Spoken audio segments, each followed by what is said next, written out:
వీక్షకులందరికీ నమస్కారం. జనవరి నెల 19వ తారీఖు లగాయతు జనవరి 25వ తారీఖు వరకు ఉండేటువంటి గ్రహగతుల ఆధారంగా ద్వాదశ రాశుల వారికి ఈ వారం ఏ విధమైనటువంటి శుభాశుభ ఫలితాలు కలగబోతున్నాయో ఈ కార్యక్రమం ద్వారా తెలుసుకుందాం. తులారాశి వారికి ఈ వారం మిశ్రమమైనటువంటి గ్రహగతులు గోచరిస్తూ ఉన్నాయి. అయితే ఈ రాశి వారికి గురు బలం ఉంది, రాహు బలం ఉంది, శుక్రుడు బలంగా ఉన్నారు. అలాగే చంద్రుడి యొక్క బలం కూడా ప్రధానంగా కనబడుతూ ఉన్నది. గత వారాలతో పోల్చుకుంటే అటు గ్రహాల యొక్క అనుకూలత పెరగలేదు, అలాగనే ప్రతికూలత కూడా ఏం పెరగలేదు కాబట్టి స్తబ్దుగానే ఉన్నది గ్రహస్థితి. అయితే ప్రత్యేకించి ఏంటి అంటే ఈ పంచమ స్థానంలో ఉండేటువంటి శని శుక్రులు ఏం చేస్తారంటే స్థిరమైన అభిప్రాయాన్ని ఇవ్వరు. ఓ పనిని రకరకాలుగా పూర్తి చేద్దాం అనుకుంటారు. నిజానికి అది ఎలా అవ్వాలో అలాగే అవుతుంది. కానీ మీకున్న ఆలోచనలు ఎలా ఉంటాయంటే దీన్ని రకరకాల కోణాల్లో ఆలోచించి మానసికంగా అలసిపోయి ఏ నిర్ణయం తీసుకోవాలో తెలియక చివరికి ఇంకొకళ్ళ మీద నిర్ణయాన్ని వదిలేస్తారు. అంతేకాక కుటుంబపరమైనటువంటి విషయాలు చాలా మిశ్రమంగా ఉన్నాయి. కుటుంబ సభ్యులతో ఉండేటువంటి పరిస్థితులు, వారి ఆరోగ్య పరిస్థితులు ఇవన్నీ కూడా కొంత మిశ్రమంగా తులారాశి వారికి గోచరిస్తూ ఉన్నాయి.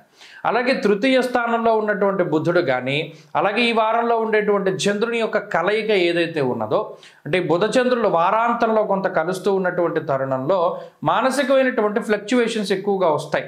అంటే అక్కర్లేని ఆలోచనలు, అనవసరమైనటువంటి భయాలు, ఒక అపోహ అనేటువంటిది కొంత ఎక్కువగా ఉంటుంది ఈ రాశి వాళ్ళకి. అది కొంత తగ్గించుకునేటువంటి ప్రయత్నం చేస్తూ ఉండండి.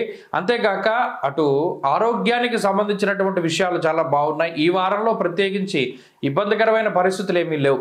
అయితే కొంత శ్రమ ఎక్కువగా ఉంటుంది, కాలాన్ని అతిక్రమించి భోజనం చేస్తారు, మానసిక ఒత్తిడి ఎక్కువగా ఉంటుంది, మీరే పూర్తి చేయవలసినటువంటి పనులు కొన్ని ఎక్కువగా ఉంటాయి. ఇది మీరు తప్పితే ఇంకొకళ్ళు చేయలేరు. అటువంటి సందర్భంలో కొంత సహాయం లేక ఎక్కువగా కష్టపడుతూ ఉంటారు.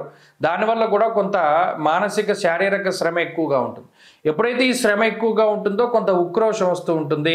ఇది నేనే ఎందుకు చేయాలి, అది నేనే ఎందుకు చేయాలి అనేటువంటి ధోరణి పెరుగుతూ ఉంటుంది.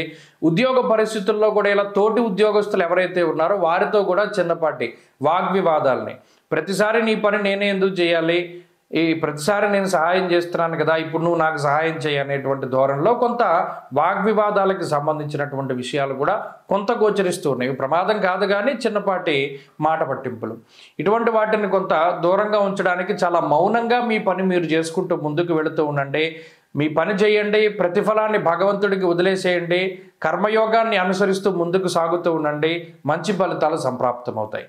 అలాగే ఈ వారంలో ప్రత్యేకించి ఆర్థికపరమైనటువంటి విషయాలు చాలా బాగున్నాయి. ఆర్థికంగా ఉన్నతమైనటువంటి స్థితి గోచరిస్తూ ఉన్నది. అన్ని విధాలుగాను ఆనందదాయకంగా మీరు ఉండడానికి గ్రహస్థితి కొంత తోడ్పడుతూనే ఉన్నది. ప్రత్యేకించి మిమ్మల్ని కష్టపెట్టాలి అనేటువంటిది ఈ గ్రహస్థితి యొక్క ఉద్దేశం కాదు. ఎందుకంటే అటు గురుడు కానీ రాహువు కానీ కొంతమేరకు మిమ్మల్ని ఉత్సాహపరచాలి అనేటువంటి ధోరణిలోనే ఫలితాలను ఇస్తూ ఉన్నారు. అలాగే ఈ వారంలో తులారాశి వారు మరింత అనుకూలమైనటువంటి ఫలితాలను సాధించడానికై విఘ్నేశ్వరుని యొక్క ఆరాధన శ్రేష్టంగా చేస్తూ ఉండండి. అలాగే ఈ వారంలో కలిసి వచ్చేటువంటి రోజు ఆదివారంగా చెప్పవచ్చును. అదృష్ట సంఖ్య 4, అదృష్ట వర్ణము పొగరంగు అనగా గ్రే కలర్.